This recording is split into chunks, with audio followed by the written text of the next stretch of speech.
And so like the question I have with that is, Mm. do you think that by applying stretching, you may be able to get some of the benefits that are being espoused for eccentric training without potentially some of the downsides of eccentric training? Oh, absolutely. And And do you think that's, like to me, that's interesting and it's also very practical, but yet it's not necessarily maybe well known about, or the fact is that maybe even people would dispel it and say, well, that's unlikely.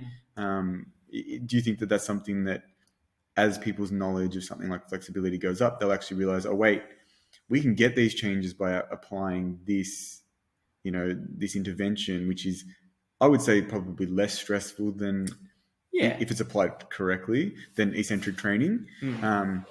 And you may be able to get the benefits without necessarily probably needing equipment or Mm. even needing, to apply a highly stressful stimulus. Yeah. And look, I'm not necessarily suggesting you do stretching over another intervention. I always look at this as added addition Yeah. and potentially exponential outcome. Yeah, it's always. I think that's a big problem when you have the mentality of this or this. It's always and. You can choose. Turns out you can actually have both. Yeah, you can choose what recipe you want to put together based Yeah. on that individual's needs. So yeah, look, just to I think flesh out what you're suggesting there. One of the issues with eccentric training is getting exercise-induced muscle damage, and DOMs and Yeah, well, even soreness like I associated know with that I shared with the group in our clinical group, a paper just talking about the fact that with a lot of the eccentric application in, say, Nordic hamstring exercise, one of the big things that's really been held back in more athletic populations with the research is compliance.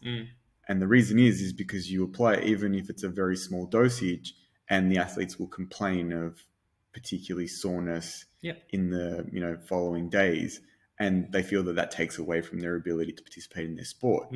Whereas the sense that I'm getting is that you could apply something like stretching, which, despite the stimulus may not be as aggressive at the time, the soreness will not be anywhere near as severe, even if you do have soreness, and therefore you can get benefit to those peripheral tissue changes we spoke about. Absolutely. And are being, as I said, espoused as being really beneficial from eccentric training without some of the downside.